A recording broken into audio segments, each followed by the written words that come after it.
Well, I guess it's time to get started. I'm Alva L. Welcome to the second annual Lunch and Learn. These talks are intended to be a little lighter. They're intended to encourage thought, to have people think about things. They're not intended as any definitive solution to a problem. Today I'm going to talk to you a little bit about something and then ask your opinion of it. I'm going to attempt to offend. I'm going to attempt to do something with the current wisdom that is controversial, and I'm going to attempt to challenge the current wisdom as to what we should do with the profession of system administration. So I would open this talk with a simple question. Is there a mysterious compound W that makes system administrators functional? Is there something that assures job success?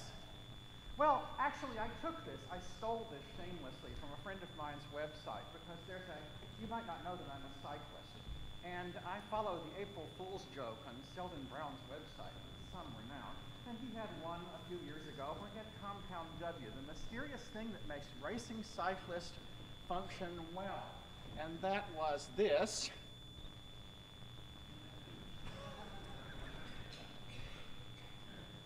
Well, you see, the problem is he had it upside down, and I think so do we.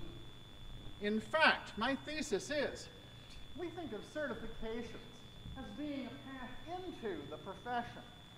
The evidence that we have from human factors research and from actually from our own experience is that they're not a path into the profession.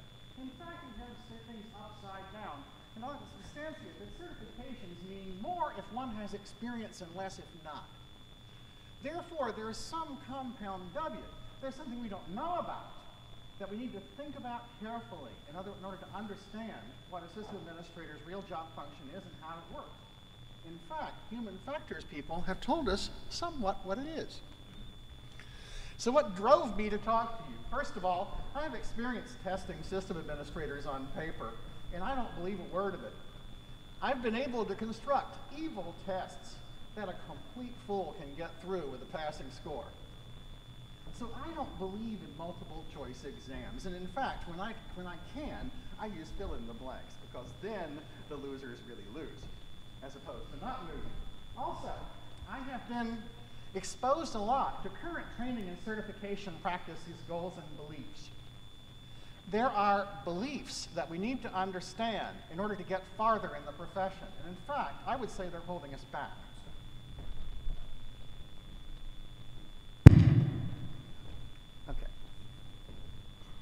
Okay. So, the other thing that is driving me is human factors results on efforts of training and experience.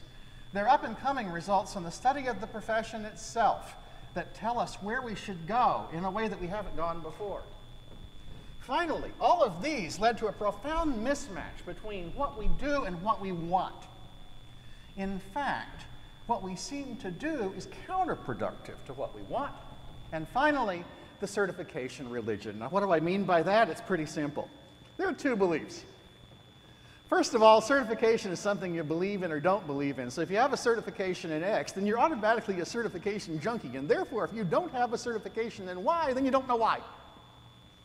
Have you seen this attitude? I've heard it from several people, including major employers. On the other hand, the other part of the certification religion is there's a way to measure whether someone will be functional in the job via a written test. Now, as a professor, I think this is a complete joke. I know that tests don't measure job function, but what do they measure then? There's a way, the myth is there's a way to do better than those brand X certifications that do everything wrong. And I've heard this multiple times from multiple people. A lot of people have talked about it this way, and I would like to challenge that particular belief. I'd like to get from brand X to quality X. First of all, there's a common belief that it can be done better than X, where X is something. I don't believe that, and I have science to back me. Instead, I take the stance that certifications can't measure quality X, where quality X is something we need. If I think that way, then I have a constructive way of utilizing certifications for what they are, as opposed to trying to make them into something they're not. And science actually backs me up. So my opinion is we try to do the impossible. We try to find out who's going to be a functional system administrator by certifying them, either by a written test or by a simple hands-on test. If you're certified, you're a functional system administrator and I should hire you. The evidence is that this is impossible to assure. And I could say that strongly enough that even hands-on tests, as we talk about them today, don't assure it properly. Why? There's a quality X. There's something that those tests don't measure, and we have to study what that quality actually is. I can look at the research on driving. Now, think about it a little while, and you'll begin to see that we are, in fact, drivers of the technological revolution. There's a concept that we can drive things, and being a system administrator is driving change. But certifying a driver has a written test, which is similar to a certification exam in the sense that it measures skills and knowledge, and a road test has really no analog. Now, the reason I say it has absolutely no analog is that even the hands-on tests that are in current certification programs, I don't believe they test quality X. And I'm going to explain why I think that. So, is a road test desirable, and what would it measure? That's perhaps the wrong question. We think about tests as being a deliverable, just like we think of tools as being administration. The right question is, what are we really trying to do? The true challenge for driver testing is high accident rates. We know that because insurance rates are higher for young drivers because young drivers screw up. There's a similar challenge for certification. New administrators are not as effective as experienced ones. So what can we do to make them more effective? Well, let's look a little bit at that question, and we'll see that there's a logic behind driver training that we don't have. There's classroom instruction, which will give us an educated novice. There's a written test that's a sign-off. And then, in many states, there are 2 stages of experience tests. Not 1, but 2. There's a learner's permit, after which there's a restricted license. Why is that? Well, because research showed that restricted licenses actually reduce the accident rate and reduce fatalities in teen driving, and one of the restrictions on the license is no teen passengers. Well, think about it a little while and see what the analogs would be. We can't trust someone based upon even the road test to have the correct awareness of what to do. Now, there's something deeper, though. There's something much deeper in this, and we have to try to get at it. Quality X is that thing that turns you into an experienced driver of the technological revolution. If we can figure out what quality X is, we might be able to test it, but we also might be able to give up on testing other things. And that is part of the game. So why do accident rates go down with experience? Well, there's a lot of driver education studies, and they basically say that there are 2 things that help drivers benefit from experience. The first thing is situational awareness, understanding what's going on around you and what the options are. The second thing is judgment, the ability to make the proper choice from among several options. Now, how do we think about that? It turns out that a driver, a fighter pilot, and a system administrator all have to develop the same qualities. And in fact, human factors researchers have been studying how to develop and test situational awareness for years. The key issue is not whether you know how to do a specific thing, but whether or not you know the broader effects of your actions. And this is very well understood in pilot training and driver training. Why can't it be understood here? Well, that's basically my point. So there are some relevant results. In Australia, they find that homeschooling is better than classroom instruction because in that case, the parents mentor the drivers. That is profound. It says that mentoring is a crucial part of situational awareness and judgment. On the other hand, graduated licensing in the United States says let's not trust these people with full powers until they have a little bit of experience. Now again, that's the brute force approach, but it has a similar effect. Experience matters. So, how can we go farther? There are some interesting papers in last year's Conference on Human Factors in Management of Information Technology. One of them was towards an understanding of decision complexity in IT configuration. It took the driving metaphor, studied how system administrators react in various situations by thinking of it as like a driving task, and found that experienced humans navigate better if not helped by software cues. That's a profound result. In fact, it's sort of one of the base results of we hate those stupid GUIs and we wish other people understood why. Well, this is one of the results that says that GUIs are ineffective for expert users. It's kind of interesting, though, because it talks a lot about situational awareness and how that affects this result. But how do we do things now? Well, the certification logic is that we have a novice with classroom training, we have an educated novice that takes a written test, then we have certification, and then we have experience. And then we get the situational awareness later, which is, in fact, similar to, you know, when novices pass the written exam, they're put at the wheel, and that means, in particular, that one learns by causing accidents. Now, think about that a little while, and think about your own experience, and think about whether am I right? Am I right or wrong? Now, we got a problem. We have to think about how we could solve this. And in fact, to solve it, let's analyze it a little deeper.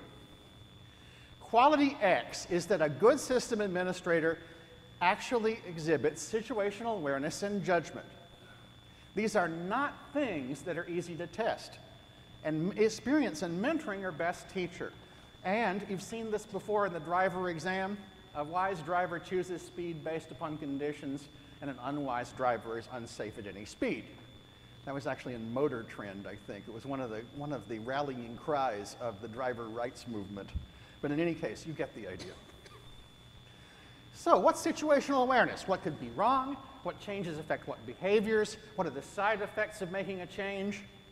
How do remedies affect long-term situations? And in fact, if you do that and think about it just a little while, you'll see that situational awareness is not created equal. And in fact, if you analyze it deeper, you'll find that situational awareness is, in fact, a maturity level of a system administrator. There's local awareness, what happens on a host. There's enterprise awareness, what happens on a network. And there's life cycle awareness, what happens over time. And I think that really is pretty much maturity levels 1, 2, and 3 of a system administrator. Do you know what will happen to the enterprise? Do you know what will happen in the future? And this is a lot of the reason that we don't have good backups in this country, is that nobody gets to the third bullet. All right. So how can you measure it? There are experience metrics. How much driving have you done? There's also a possibility of a road test that would carefully observe. Now, it would not be like a certification test at all, because the question is not what decisions you make, but how you make them and upon what you base them. It's much more than just thinking about what you do. An irony is it's relatively easy to test skills, but very difficult to test quality X. And that's perhaps why we can't test it. We can nurture it, we can expand it, we can take training that helps us understand what the options are and what the effects of our actions are, but it's very difficult to measure. So, I would say that certifying the functional capabilities of a system administrator via a written test is impossible, and we should give up. Also, the evidence is that certification means something for advanced admins, but not for beginners. If you think about that a little while, you'll begin to see why. If, in fact, you have the situational awareness quality X, then the knowledge helps. And if, in fact, you don't have quality X, the knowledge doesn't help. And you're still learning by causing accidents. So there is actually a subtle thing in certification that says that if, in fact, you've got X, then the certification is meaningful. And if you've not got X, then it's not. So what can we do about it? Basically, we can give up. In the first bullet, let's not worry about doing better than brand X, because we can't do better than brand X. There is no brand X. In fact, certifications measure a well-understood thing, and it's not quality X. On the other hand, mentoring and experience are very important. And if we want to spend our effort, we can make mentoring better instead of making certification better. So what can we do? Certification agencies, don't apologize for doing the impossible, not doing the impossible. Employers need to take this with a grain of salt and understand how important experience and mentoring are. And system administrators need to think about experience as an important training factor instead of thinking just about training. So we're drivers of the technological revolution. We want professional recognition and we want respect. Part of that is understanding how difficult the job can be. And this thing I've shown you, quality X, is an intangible. It's also what people don't understand. So it's good that some qualities are untestable, and we still, as a profession, have some guild knowledge, because we can, in fact, breach that gap. So, when driving the technological revolution, please drive safely. But I'd like to do something a little weird. I do this in every Lunch and Learn, but instead of having questions for me, I have questions for you. So I'm going to reverse the books, talk instead about what you would do, and let's go into discussion mode.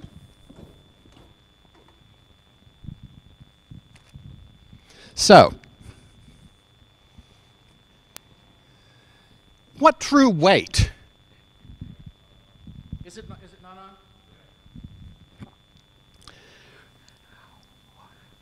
What true weight does certification have? What do you think? Anybody want the mic?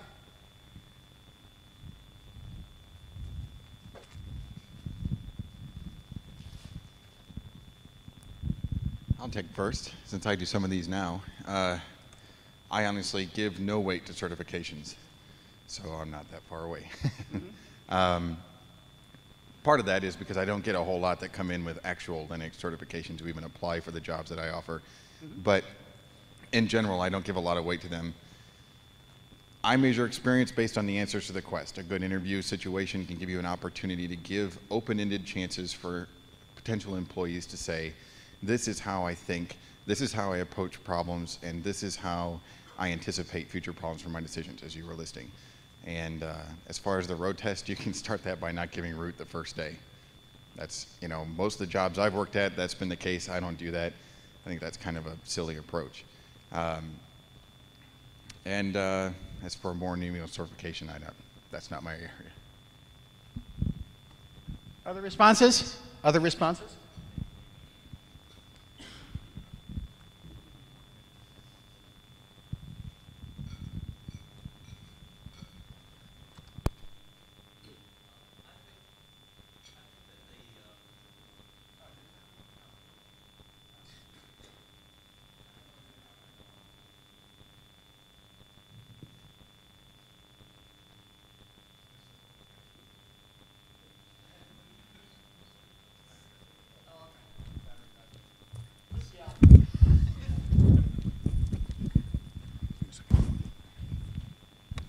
Okay. The certification issue, I think, goes to the people that are newer to the field. They don't get past the HR process if they don't have the right little alphabet soup behind their name. I don't give credit to people that have it, but, you know, I'm inside and, you know, I don't get the resumes if they don't have something there because the alphabet soup is missing. What can we do about that?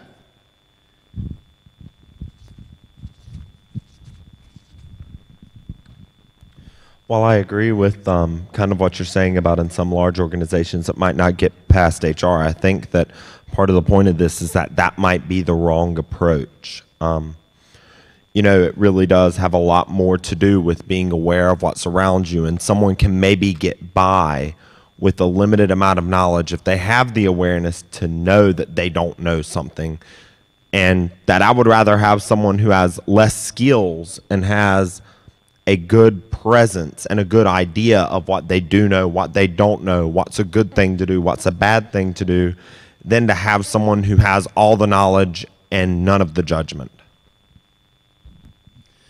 Are there any ideas for getting past the HR wall? Because I think that's a real thing.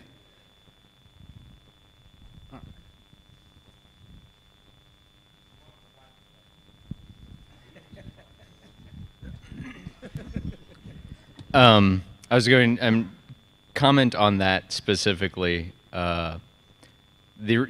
all know the reason why HR does it is because it makes HR's life easier. All they have to look for is the alphabet soup, and if someone matches the filters, then they can pass them on. And so the typical response is, well, educate HR. However, educating HR does not make their life easier. And so I think there's inherently less incentive for HR to do that. Unfortunately, I don't have an answer to your question as to how to make that easier. I'm just saying the typical response of educate HR I don't believe is the right way.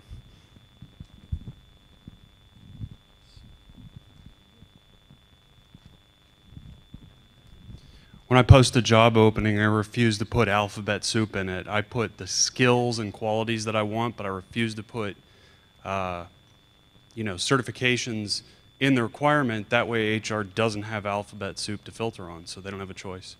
Do you get better or worse candidates? Or more?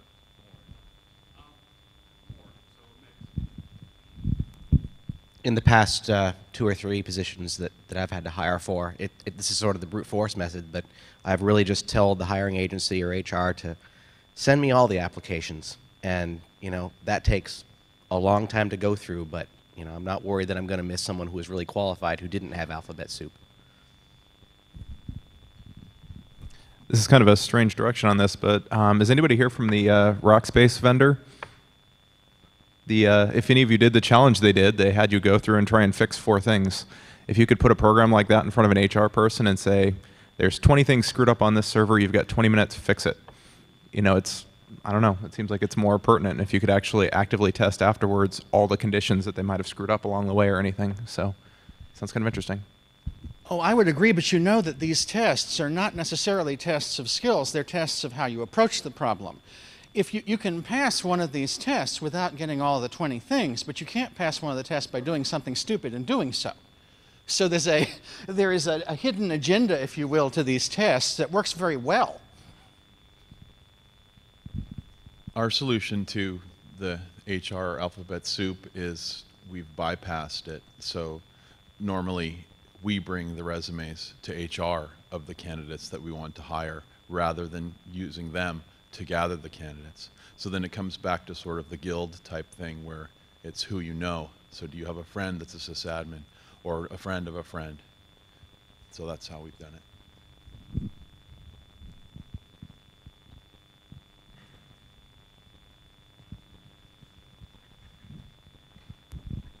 I don't think most of us have the luxury of completely bypassing HR because you end up spending so much of your time in the recruiting and screening process.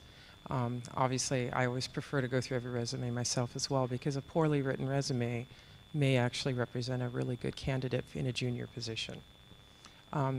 But to objectify the information that I would want to do in a pre-screening, I will instruct HR to please ask the junior candidates to describe 1 or 2 or 3 projects they worked on where they were mentored by a senior person. If they can't immediately in a few minutes say, oh, I reconfigured SendMail, we upgraded our filer system, we migrated from one version of an operating system to another, and those are the kinds of things I would look for in a junior because it means they've got mentoring. It means that maybe they've had some progressive challenges, and HR can find those things. Just show me candidates that have showed a little bit of progression, and then you require more and more rigor or higher numbers of those things if in intermediate, and then finally senior candidates.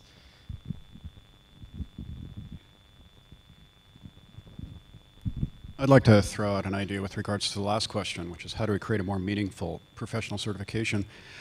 We're not unique in this, right? Doctors were quacks until they got their act together.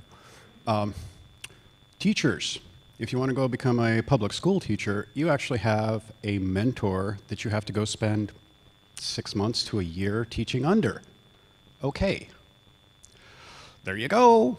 I've got my trust relationship because I've got PGP keys signed, I've got a CA cert, something like that. All the tools are out there. Why don't we start using them? The beauty of that idea is that it puts pressure on employers to drive mentoring, which would be an incredibly good thing.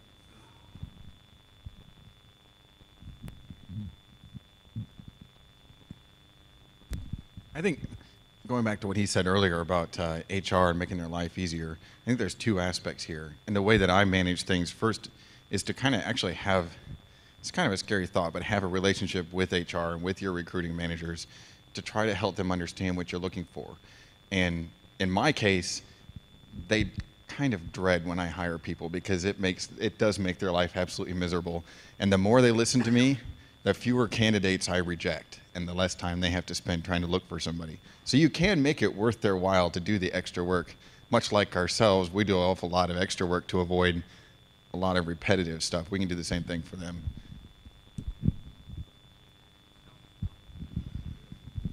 I'd actually second that. We have a recruiter in our office, and he actually sits with us and focuses on this sort of thing. And the relationship with the recruiter and the ability to convey to them what you want is really powerful. Because I mean, these are people that are in their jobs because they are people.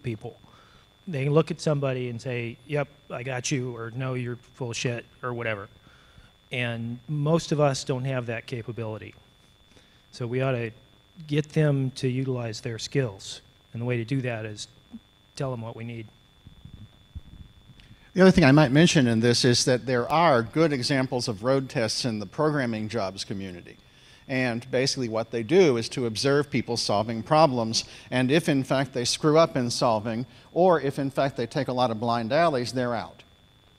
And so it's a very different way of thinking about testing. Hi, I'm a Unix admin, and I teach operating systems at a university, and young students often come to me and ask, you know, what's the silver bullet? Should I get this certification or this certification? And I always draw a quick Venn diagram as a quick answer to this question, and so we can move on. And I draw a Venn diagram with training, education, and experience, and I put certification into the training category. I always say one is never a replacement for the other. You're often trying to simulate the other in some situations, and there is some overlap, but you know, that there is not this one thing, this certification that's really going to do it. And you can have a more meaningful certification that maybe crosses into other areas, but it never will. But I also state that more education, more experience, or more training, I think, is always going to increase your capacities in the other areas of that diagram. Yeah.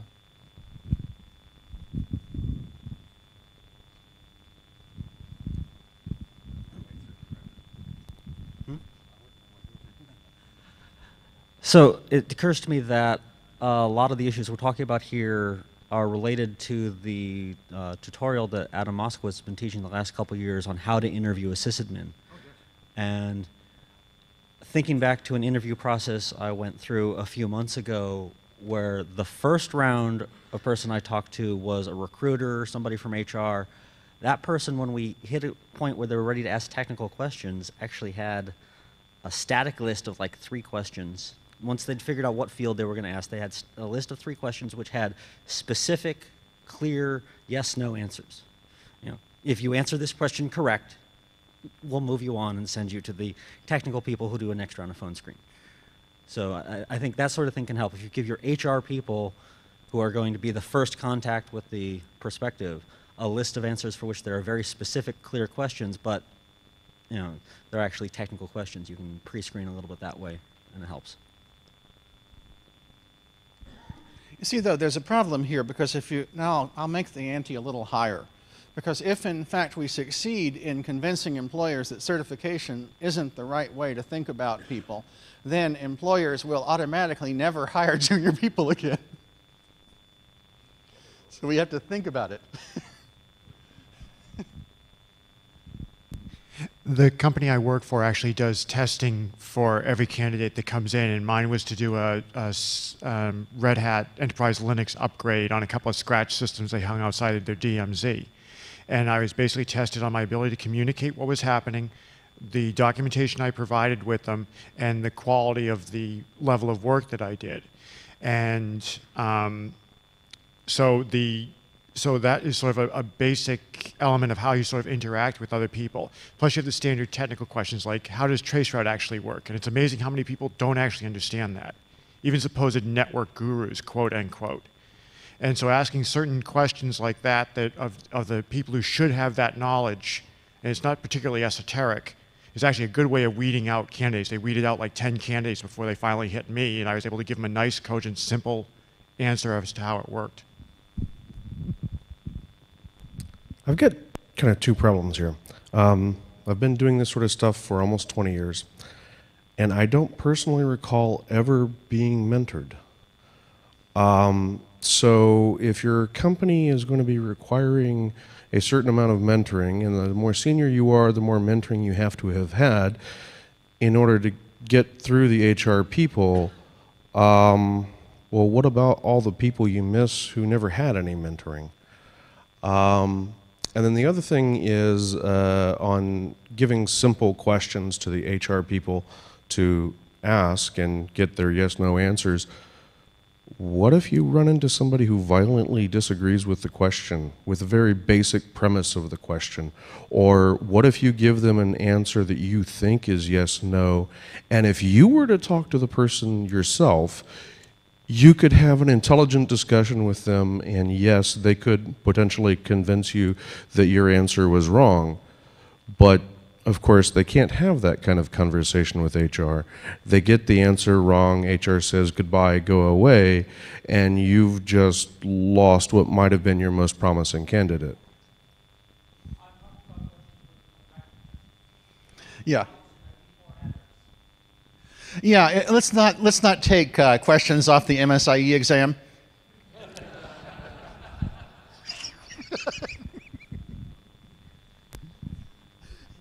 I wanted to speak to the issue of whether or not to include the acronyms for the certifications on job ads.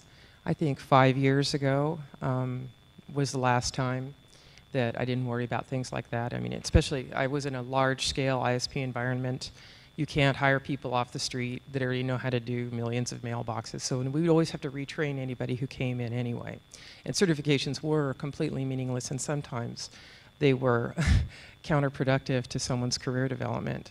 But there are places where it's important. If you are posting job ads in today's job market, you're wasting your money if you don't take advantage of search keys. And so sometimes I'll recommend to people that they include a line at the bottom.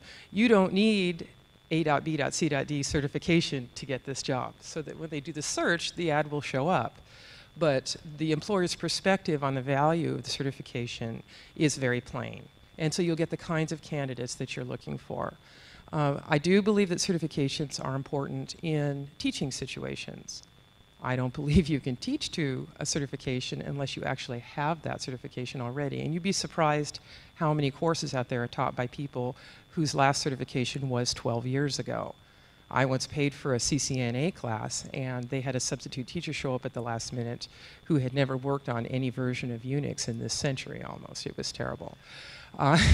So that does happen. And so I believe certifications are important in instructing situations and also in individual independent consulting situations.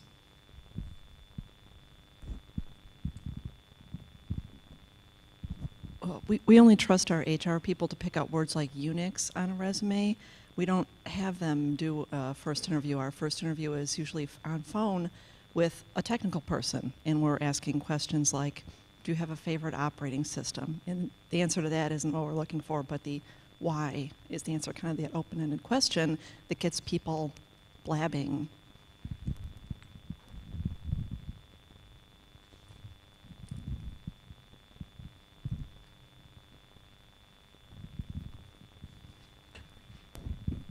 I want to agree with the guy about the mentor thing, because my first LISA was in 03, and this is my second one, and I work for a small company, and finding a mentor is, impossible.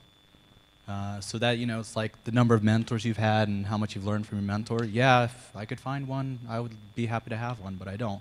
And the other thing is as far as specific questions, is I don't care if someone knows, how many bytes in a certain address or what an acronym stands for. I want to know if I don't know that information, what do I do? How do I react when I don't know the information I need? Because what happens when you throw someone a system or an idea they've never seen before? How do they react then? Where are they looking for information, and how do they react when they don't find the information? And how do they react when they Google and it's not there? You know, that's more interesting to us, is instead of, you know, what information they have in their head, is how they can get more information. Now, I really don't know the answer to the question I'm going to ask. How do we deal with the introductory sysadmin? How do we deal with the beginner?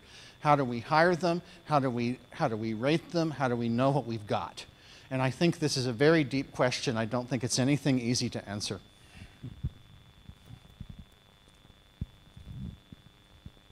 This is a very interesting discussion for me because I'm 23 years old and been in the sysadmin for about 1.5 years, no formal training, no experience before my current job. And, you know, it was really interesting to see, you know, answering the question of an introductory sysadmin coming in. And, you know, sometimes it helps to take a chance on someone, to, you know, not look at the certification and things. You know, we recently hired someone for our help desk position who originally came in as a temp, had no knowledge at all other than the basics of Windows, but had an attitude, had a willingness to learn, and we gave her a week and a machine with Google, and she picked up everything and was doing all the same things that we were for our users within a month.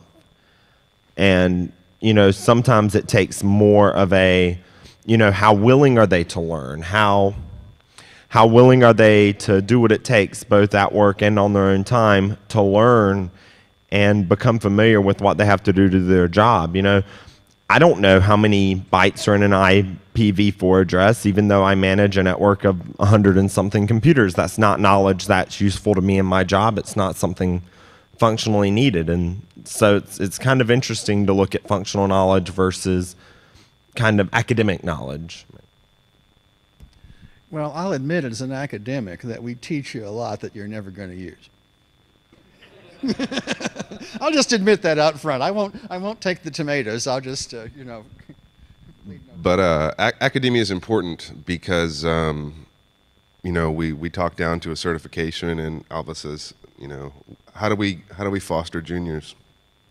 I think higher ed's really kind of got to step up and provide an opportunity for the neophytes to get their fingers in systems and allow them to tinker, play, provide some sort of functional service to the higher ed institution.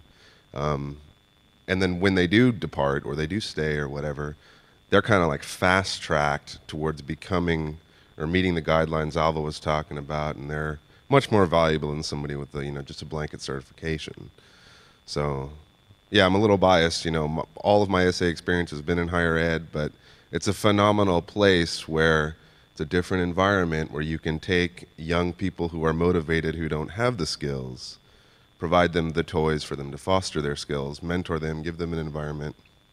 You know, it's the best thing you can do. Well, I'll speak to that a little bit. I think that the downside of that is that none of my SA interns stay SAs. I have a 0 retention rate. They all become software architects, all of them.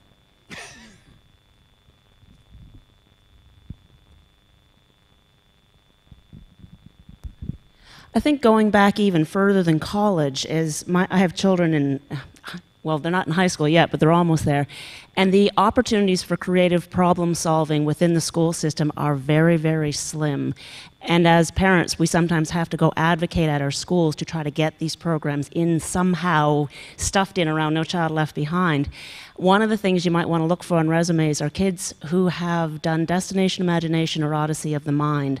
They're excellent team creative problem solving activities that they do outside the school system. You see a resume with that on it, you want to interview that person. And I really do think we need to advocate at the school level to get this back in the curriculum.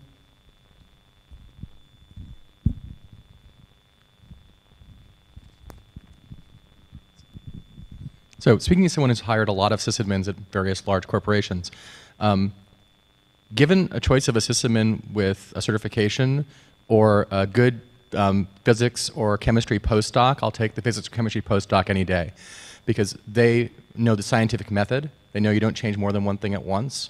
And they understand the thought process behind forming a hypothesis, forming an experiment to test the hypothesis, going through and evaluating the results. That is the single most difficult skill to teach a sysadmin and is the most valuable. The, what commands do what, where, and what the syntax is, yeah, they can pick that up.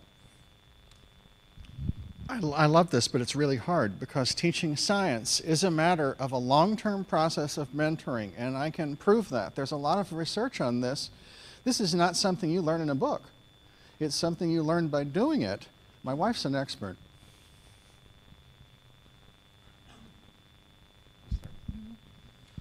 I think because we're talking about junior people, you can't expect a level of experience, and you don't necessarily want one because you have the opportunity to mentor them. So you just, again, have to find someone not who can answer the technical questions that you don't expect them to know anyway because they're coming in junior, but who can just sort of, seems to have the attitude that they want to learn, that they sort of know how to work their way through, not that they can answer, silly puzzles either, but, just that they have that willingness. And then you mentor them, and you mold them into what you want. One more comment. We're running out of time. I'm a administrator at a local university, and I always have a student administrator. And typically when I hire them, they're green. They know nothing. But what I look for when I hire a junior administrator or a student administrator is I look for the person who does not BS anything. The answer I don't know is better than crap. The person that says, well, I don't know, but I know that I can look it up here. I know that I can look it up on Google. I know that it's in a book. I know that it's in that book sitting on your bookcase right now. Something like that is what I look for, not somebody who tries to throw out technical terms that has no clue. Well, thank you very much. Remember, you're drivers of the technological revolution, so please drive safely.